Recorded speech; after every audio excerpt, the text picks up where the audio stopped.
welcome to CGS Horror.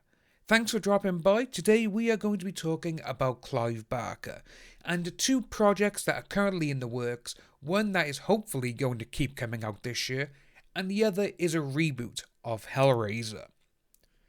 So the first thing we're going to talk about is obviously Hellraiser. It is one of my favourite horror films. Pinhead, Doug Bradley, is one of my favourite top 3 killers in horror.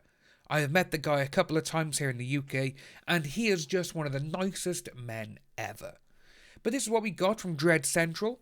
Female lead cast in Hellraiser reboot with gender-swapped Pinhead. Now that will cause a little bit of controversy with people, but we are going to deep dive into that in a moment. We're getting word that Odessa Zion has been cast as the female lead Riley in the upcoming Hellraiser reboot, in the works at Spyglass Media, not to be confused with the Hellraiser series in the works at HBO. This news comes via Illuminati, the same site that first reported Elijah Wood had been cast in Macon Blair's upcoming Toxic Avenger reboot, which we will take a look into later on in the week, because I do love me some Toxic Avenger. Illuminati also claims that the upcoming reboot will feature a female Pinhead. Previously, we did reveal that the developers were looking for a female lead to play a gender-swap Pinhead in a reinvention of the classic antagonist. And with that one there, it's kind of interesting because it's not a reinvention. If they are going to choose a female to play Pinhead or Hellpriest or the lead Cenobite, whatever you want to call him, well, it's already been done. It was actually the original novella. In the source material, Barker's The Hellbound Heart, all of the Cenobites were extremely androgynous. Pinhead is described as having a girlish voice, and each of the nails in its skull are topped with glistening jewels. Now we're going to read a little bit of an excerpt from the book. Its voice, unlike that of its companion, was light and breathy, the voice of an excited girl.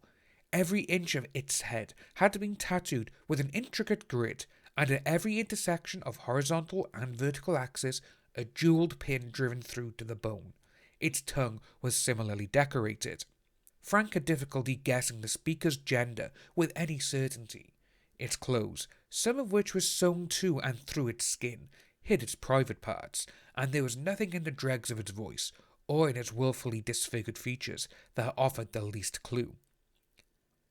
When it spoke, the hooks that transfixed the flaps of its eyes were wed by an intricate system of chains passed through flesh and bone alike, to similar hooks through the lower lip, were teased by the motion, exposing the glistening meat beneath. What's more, Pinhead was not the leader of the Order of the Gash. It was indeed, most likely, a female Cenobite who sat atop a macabre throne. She was the most terrifying of the bunch, and she called the shots. With that, if they can transcribe that to film, that would look amazing, to be honest with you. Obviously, Doug Bradley and the guys who made the original Hellraiser, they did a phenomenal job with Doug Bradley's makeup. Don't get me wrong, I've watched Hellraiser and Hellraiser 2 so many times that I am in awe every single time I watch those films, because the special effects are just phenomenal.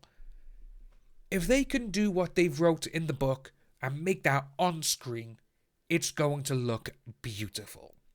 Now, ladies and gentlemen, we're going to be talking about Candyman, based on Clive Barker's The Forbidden, and also the original film from 1992 by Bernard Rose.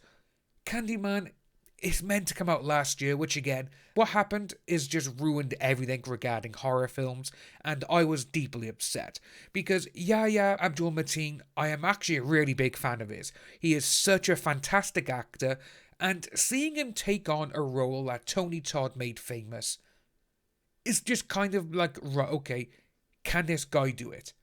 I think he can, to be honest with you, but Tony Todd is Candyman. I'm not going to say his name anymore because I don't want him appearing behind me. But obviously now we've got the brand new premise and the plot synopsis for the new film, and we've also got a cool looking poster. So this is what we got. For as long as the residents can remember, the housing projects of Chicago's Cabrini Green neighborhood were terrorized by a word-of-mouth ghost story about a supernatural killer with a hook for a hand. easily summoned by those daring to repeat his name 5 times into a mirror.